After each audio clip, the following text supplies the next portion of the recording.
We will start opening up for questions in just 1 minute.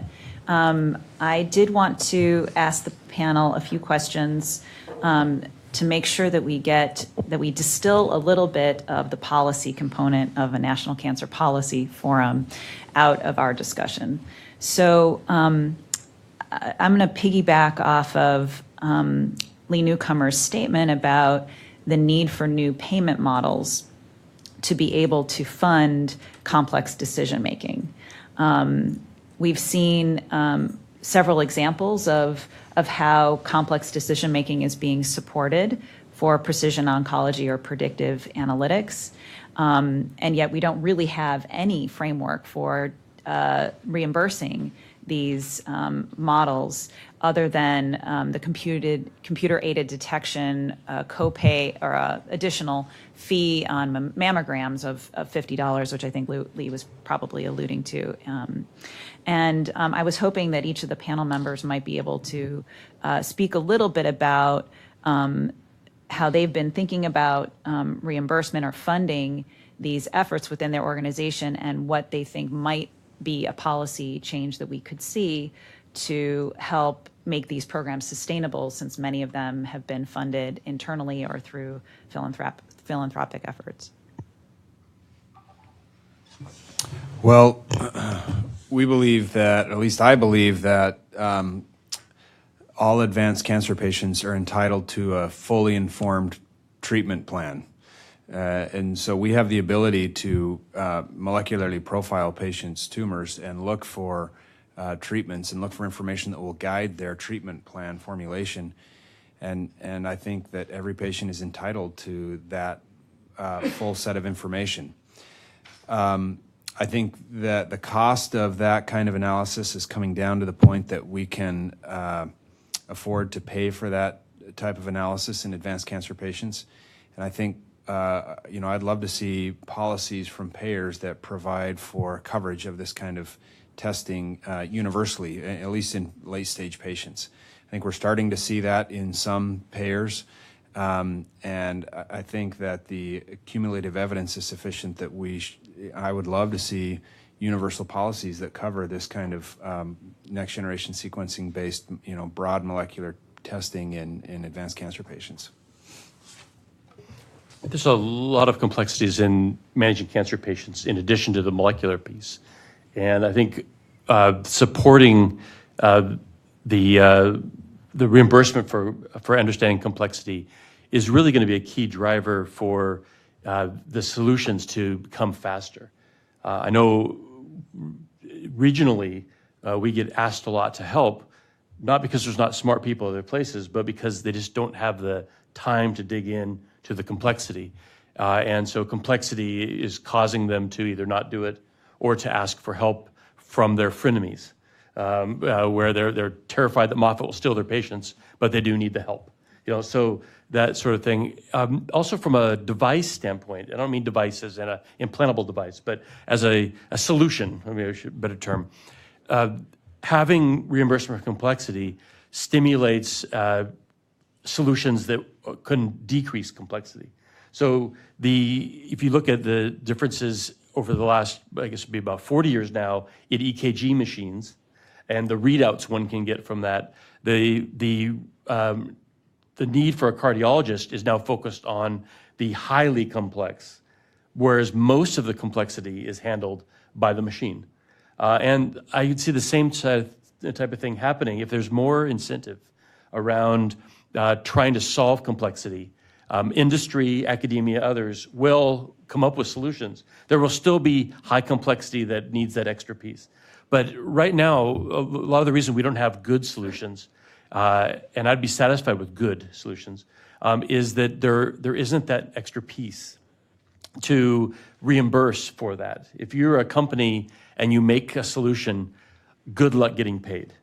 The only reason it happens in my institution is that we've already proven that we're able to save costs and have more consistent downstream revenue. So we are getting paid, but not directly for what we're doing. So I think complexity handling that is going to have a lot of knock-on effects. So I'm going to, before we move on, because the next topic is slightly different, I just wanted to add on to, I think that in Lincoln's model, where you're also the testing facility, the concept of providing additional services above and beyond the, with each case being reviewed in the context of their clinical situation, makes sense because you're also doing the test. Whereas in Howard, in my model, where the testing is being done by other facilities, we have no way of recouping the expense of providing molecular interpretation services within our organizations, other than what you've said, Howard, of demonstrating that there could be a potential downstream benefit within the organization from reputation or reimbursement or clinical trial enrollment. But there is actually no reimbursement for the molecular consult service that you provide in a virtual way. The only way we can get reimbursed for these types of things is to actually lay hands on the patient and see them in a clinical environment. And there needs to be some way in which we can have a new model to facilitate reimbursement so that new tools can be developed that can be demonstrated to be have utility, and then that there could be a reimbursement model for such tools. So I'm going to let Lee speak next, and then we're going to come back to. Yeah, I think we shouldn't discount the kinds of episode payments that are being tested right now. They've had mixed results, and that's not surprising. It's a brand new approach after 60 years of doing it the same way. But the concept there is you'd be sharing savings, so the tools that you can use that would be more efficient would in fact be paid for by the shared savings component. So theoretically, there's some real promise there, because if you start doing the things that Lincoln, for example, demonstrated, getting costs down per month, that had to actually bring back more profit margin to the provider organization that's doing it. Now, they're all struggling, and the biggest struggle is a comparison group, but that's a solvable problem in my mind. The second factor, if we go fee-for-service approach and we say, okay, I'm going to use the black box, my fusiform gyrus, I didn't even know I had one. But if we use the black box and then take the result from that, that should be a fee-for-service payment. I certainly think that's fine, but it would require some definitions, because a black box with one wire in it isn't the same as a very validated complex algorithm, and usually CPT doesn't understand those kinds of subtleties, so they'd be important to note. Thank you. So I think from a policy perspective, the things that I can bring to bear is, if you think about the number of patients treated in the U.S. oncology care systems, I think the 2018 numbers of 600,000 patients diagnosed with cancer, over 600,000. There are, after several years of effort in Genie and by the CPI portal, 60,000 that have available partial incomplete panel testing available with, again, data embargoed, clinical data tied to that. And that's not even necessarily complete clinical data like all the treatments and outcomes. It's what the institutions or the studies have put forward.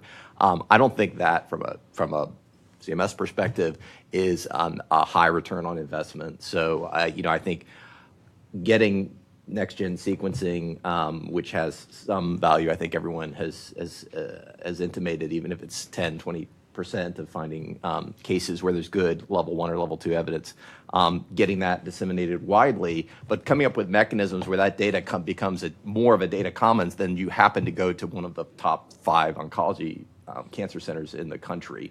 Glad I trained at one, but I would love it if that value is being collected from that narrows in the middle of the country, which is not, they may be going to VA healthcare systems, they may be going to others. So, mechanisms where that data becomes both interoperable, can be shared between systems using things like FHIR or using meaningful use, generational meaningful use standards to promote the electronic exchange, not the PDF type exchange. Would be good, at least at the level of kind of like a VCF file or the OncoKB annotated data sets. And I think I mentioned quality metrics like HEDIS could be advanced. I think you could come up with other ones, just adequate screening for average risk people at 50. I think you could say everyone at 40 has been screened to see if they're average risk, either with SNP panels or just the Bethesda criteria, or something like BRCA Pro or PANC Pro. So I think mechanisms that generate the evidence base, I think, and then federal funding or philanthropic funding. So, the blind man around the elephant, if you are only holding the tail, no machine learning algorithm or natural intelligence is going to tell you more than what you're touching. So we don't know yet the value of looking at RNA-seq, long non-coding RNAs, microRNAs. There's a whole, I think we've now flipped over all the puzzle pieces. We've probably annotated most of the genome to know what the players are. We do not have diagnostic or research tests to know all of those that could be of value beyond all the existing omics that have been talked by a lot of the panel members. So I heard you ask about two different parts of payment. So one is the NGS testing itself, and the other is the interpretation or the personalized interpretation or annotation of that result. So I think we've talked a lot about who should get tested and how that is approached. So I'll focus my comments more on the individualized annotation. And I would just come back to something that Howard said was, choosing among equals. And I actually view this quite differently. I view this as choosing the winners for an individual patient, because all of these drugs are mostly losers if you don't select for those patients. So, and that comes to something that Lee said about using drugs off-label and then off-evidence. So which I really love that, but off-evidence, there are different types of evidence, right? So it's okay, is there level 2 evidence, right? So it's active in another cancer type with the same biomarker, or is it level 4 evidence where there's no clinical data at all? You're only basing it on a truly preclinical evidence and theory. So we actually struggled with this quite a bit, because although we're not doing Medicare reimbursement, we are a payer as well, and so we really struggle with this. And so we went through and said, this is where we're going to draw the line for evidence, and we drew it between 3B and 4. So we'll take 3B sometimes. So we look at those cases very carefully, because how you're rating the evidence level then becomes very important. And that's why we did that analysis of just trying to structure the comparisons between different types of annotation services, because they don't agree, and so we're going through and overreading those. But to me, there is a place where you should draw a line depending on the level of evidence, and to me, that's where I think we could come to some agreement as to, hey, this is what you should do in clinical practice, and this is what you should not do outside of a clinical study. So we did that internally, so I think that's really the point for policy. To be able to develop the knowledge bases, I think, in a public way. So there are lots of people that have siloed some closed private annotation databases. I think it would be very helpful to have a public knowledge base about which variants are pathogenic. And I know ClinVar is out there, but it's not as good as it should be. And I can't see your database very well, Mia. But I'd love to be able to see that and compare.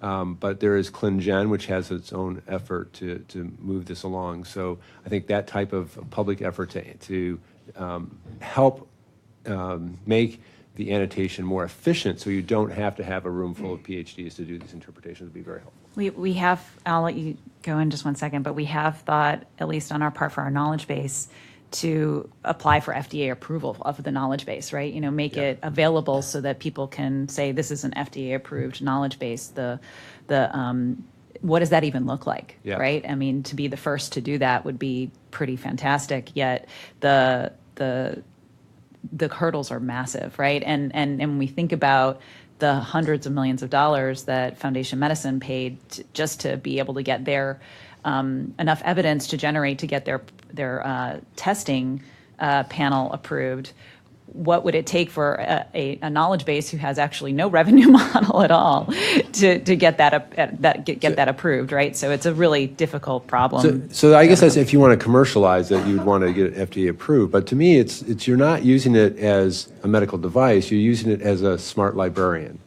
All right. So I'm trying to organize information in a way that I can get it. Up to date is not FDA approved, but I use it to treat patients every day. So to me, it's not, I'm not sure that you'd have to get it FDA approved, But if you can have that database and we can all work on it together in a way which creates knowledge which is very facile to be applied clinically on the fly, or maybe with some minor effort to give that to physicians at the point of care. Or at least help it design Lee's clinical trial, right? That for the off evidence, and you're just be very clear about what is level 1, level 2, and then design a clinical trial to evaluate the efficacy using a knowledge base from the clinical sequencing. Yeah. Okay, so maybe one short comment. I think one is obviously we are working towards integrated solutions. So we think eventually the biomarker and the decision support have to go hand in hand, but that requires us to have more level 1, level 2 drugs, which we don't have, right? So it's a chicken egg problem. Obviously, I think the reimbursement is really linked to, it's 10% if you're really real about it, where we have these driver mutations or the PILA1 highs where you have really strong activity. And so I think, what Dr. Flaherty said yesterday, we still have a huge problem that we don't have enough effective drugs, enough understanding of the biology, and that for me links to how we need next gen is for enrollment into trials, which is really the other problem. If we have had huge problems in enrolling trials where we need to screen, but just a quarter of the patients get in. Turnaround time is 12 days, and there's no diagnosis. There's no next gen screening. Again, it's a chicken and egg problem. If you would have a diagnosis next gen screening of 90% of the patients, I think our trial enrollment would get up, and we would get the level 1, level 2 evidence quicker. But because we don't have that, so there's no next-gen screening. So it's this sort of vicious circle. I think we all have to work together to overcome this. But I think eventually there has to be clinical utility and reimbursement linked to value for decision support, also not just for next-gen. And I think that's the burden for that, I think, is for large part with the drug industry, assuming that's the sort of treatment decision that is made, right? Obviously, there's earlier ones like surgery and so forth, right? So, Lucas, you're going to be sitting on one of the largest annotated databases in the world. What are you going to do with sharing that information? What's the Roche philosophy about that? So first of all, it seems to be trivial, but it's actually not that easy, even in our company, to analyze all data together. So we have huge data management issues, and where we're trying to access that. In terms of sharing, I think we publish all of our clinical trials, right? If you're talking about Flatiron, it's a separate company, I think, as Amy yesterday said, and they have a much sort of broader remit. But now, I think with our funding, we hope that everything goes quicker. And the concept really is that if the tide rises, it floats all boats. And obviously, Roche is a large oncology company. And that's really, if you listen to our CEO, that's basically the concept of our investments in things like FMI. Just get ubiquity, what we call comprehensive testing everywhere, getting the real-world data out there. It's going to hopefully ride the tide and float all boats. But I think we are very interested to sort of push the data out there. But it's not as simple in terms of action on it, yeah. I keep thinking that the solution to this is that Roche/FMI should just give away this testing for free. They should just pay for it for everyone. I mean, they spent all that money to invest in Foundation Medicine, and really what they were buying is data. You can accrue lots of data really rapidly and drive patients towards your drugs if you just provided this testing as part of the overall cost of drug. I mean, the margins are so high anyway on each of those drugs that you should just give this testing away. I mean, it's an interesting point. Historically, I'm not sure whether you know, for places in like Russia, we actually give HER2 testing away. Yeah. So there's some model for it. Same concept. I mean, the price is coming down so dramatically. We'll see how it goes. I mean, there's still, I think yesterday I had some discussions with some folks about innovation and drivers for innovation, and we talked about business models. And there would be no FMI or Flatiron if they wouldn't have had the hope that someone like Roche pays very significant money. And that drives that sort of new innovation where there isn't really any initial value. So it's sort of I think it's a balance. Yeah. Of that, because we need the future Flatirons and FMIs. I'm sure they're out there. Yeah. And so that they have to see that this sort of, or their shareholders, whoever invests in this, has to see. So it's a balance. But yeah, I think the I value. mean, we discuss this internally for sure. I'll bet. I would love to hear those discussions. I mean, the argument is that the value in the data that you accrue by giving it away and having all of the data on all patients outweighs any, minimal payment that you get from people here and there that you have to scratch and claw for. The thing I wanted to ask Lee's thoughts on is, isn't this whole problem really because we're in a fee-for-service environment? And if we're constantly in fee-for-service, then yes, we're going to constantly wonder how interpretation can get paid for. And if we were in a value-based model, right, where care is prepaid, et cetera, then it's up to the provider to decide how they're going to spend those dollars. And if they want to have complicated interpretation services so that they better utilize their genomic information and get patients on the right drugs because they paid for that interpretation, then that's their prerogative. And the fee-for-service is really the actual problem. And the current inpatient model of predictive analytics in the inpatient space makes sense from that perspective because it's the value to the organization to keep those patients. Yeah, a lot of our in-hospital models have been driven more by the general push towards managing readmissions, for example, or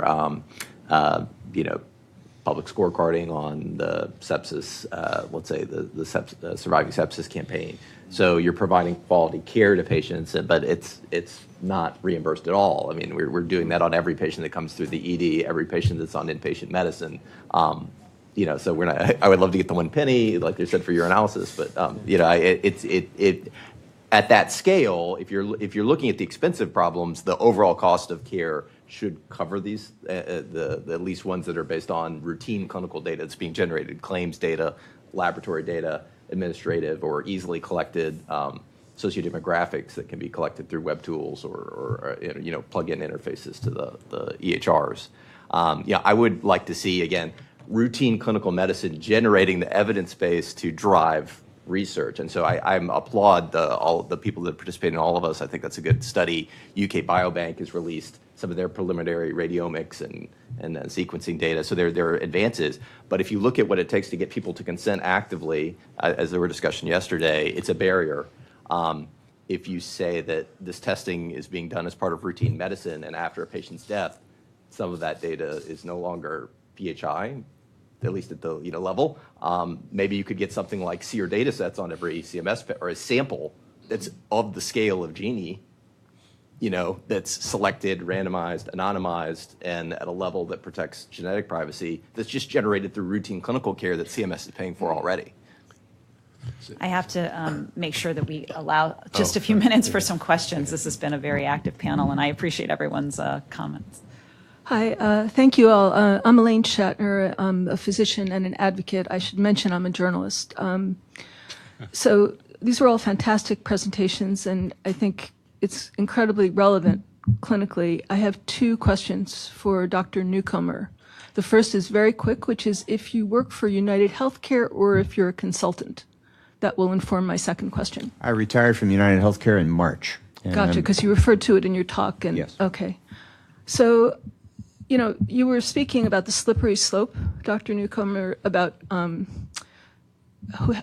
drawing a line, because once, quote, we start paying for these tests, then how do we stop? And also then the issue is paying for the drugs, which is what I'm getting at. So in 2018, the tests are cheap, and they're getting cheaper. And if this group meets 2 years from now, there will be a number of, quite a few probably, FDA-approved drugs for targeted therapy. So your first solution, which involves putting a lot of people on clinical trials, might not be relevant to a large fraction of cancer patients who have, say, TRAC mutation, fusions or other mutations that, let's say it's 25% by then, that have FDA-approved drugs. You proposed doing a clinical trial of NGS-informed treatment versus not. How would you do such a trial? I mean, who would not get the NGS-informed care? How would you enroll patients to such a trial? Who would pay for it? This is a very big question in the non-academic literature now, and I think patients are desperate to get the drugs paid for. There are patients today tweeting for their drugs. I don't know if a drug company will pay for them or if their insurer will. What do you suggest? Well, let's clarify what I actually said, and that was that I believe NGS sequencing will be standard of care and paid for by payers. I think I said in the next 2 years. It's a slow evolution. There's nobody at most health plans who even knows about these topics. But I think that's going to happen. So we're in agreement there.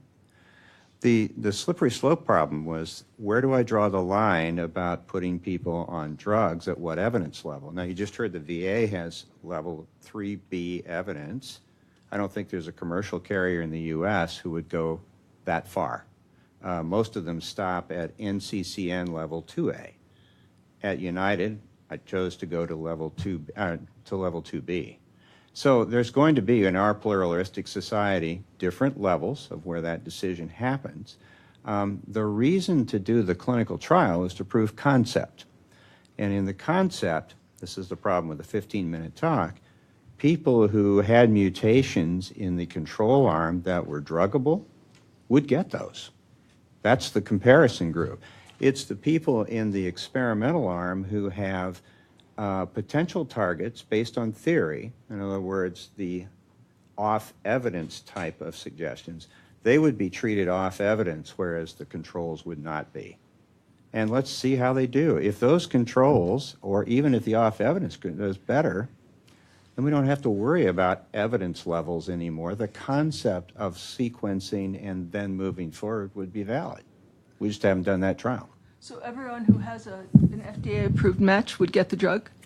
Absolutely. That's already law. That's not changing one bit.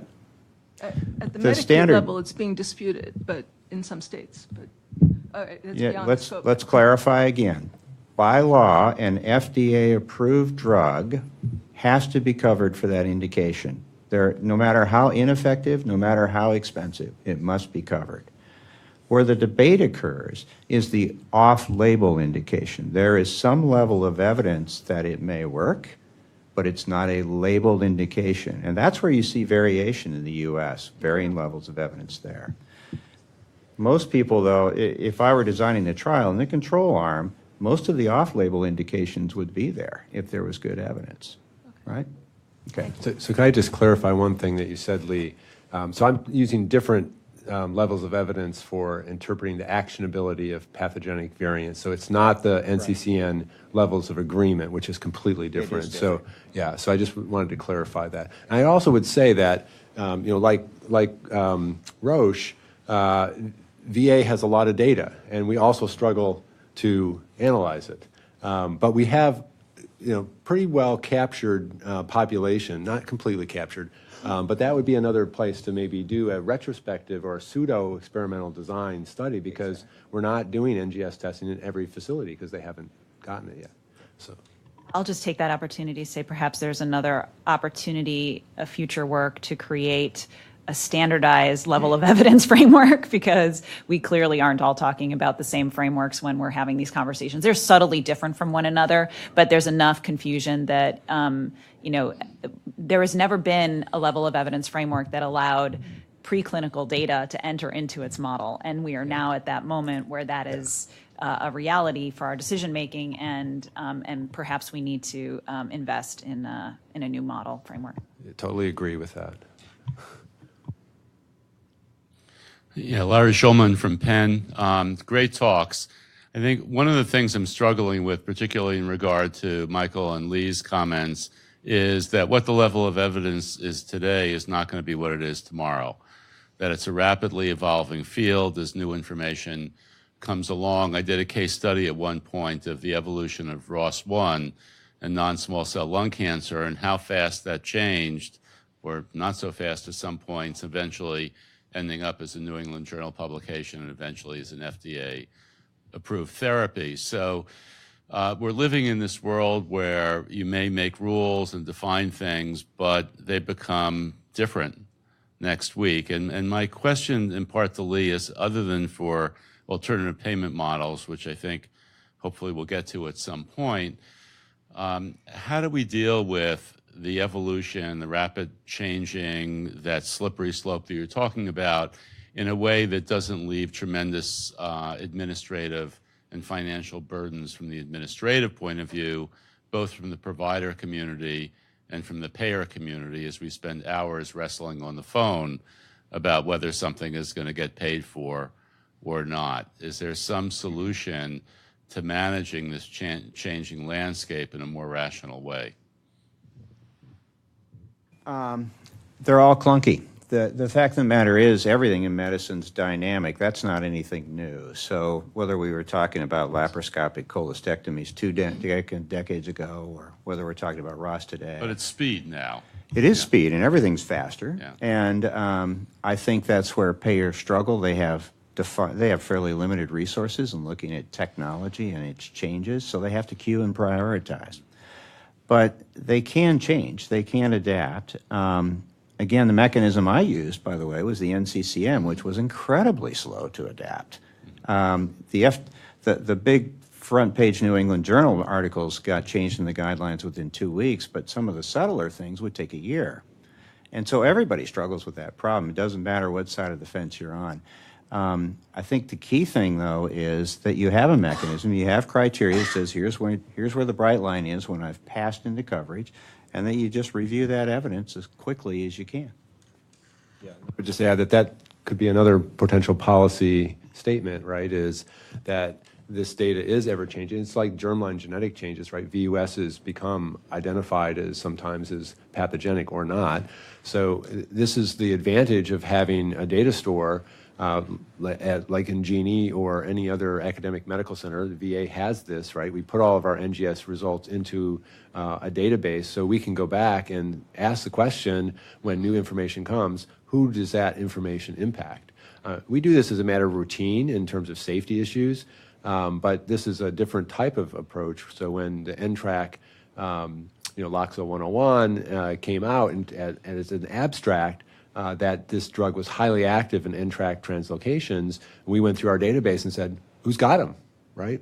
Now, we didn't find a lot of patients because it's pretty rare, but we could do that. And so I think that may be an approach that I think you may want to have a policy is that this is not data which is static, that the data itself is static, but the interpretation of the data is dynamic. And so I think that's also when we think about the distinction between some predictive algorithms that might be from a sepsis environment, which might be more, you could lock them down and say, I don't need to change this, but maybe every couple of years, or maybe I need to revalidate it in another clinical environment.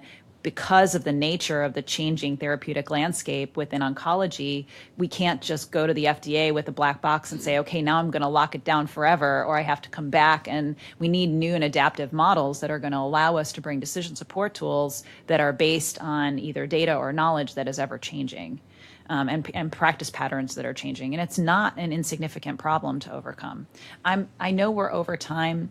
Can I take one more question? Thank you. Okay, thank you. It was really an interesting morning, Mia. Thank you. I have a question for Lincoln. I like your workflow chart very much.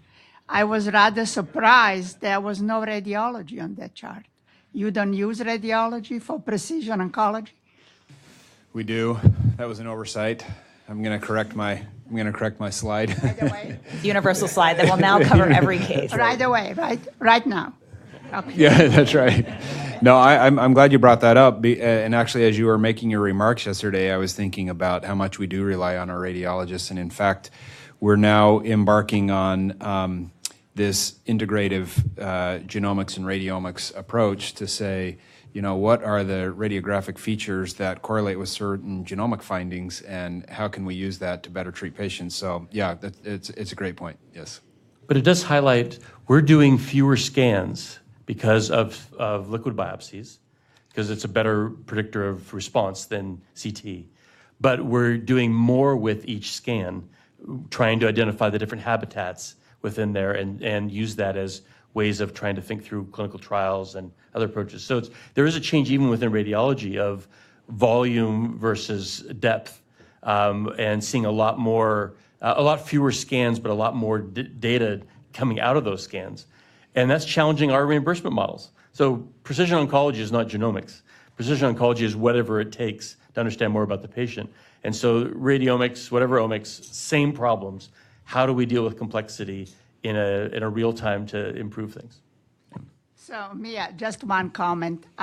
Be careful about radiomics. There is much more to the information on different imaging and molecular imaging than radiomics. Radiomics, like many things in life, are right now very fashionable.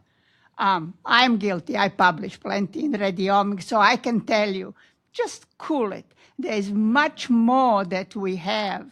And also, I wish you are right, because that liquid biopsy will decrease demand for imaging. We are drowning in volume in oncologic imaging, and actually, in our case, it's increasing. So hope you are right, and everybody will see a light and will use less imaging. With that positive note, and thank you for everyone's attention as we went over. I think there is a break, and when will we reconvene? When the bell rings. Listen for the bell. How about that?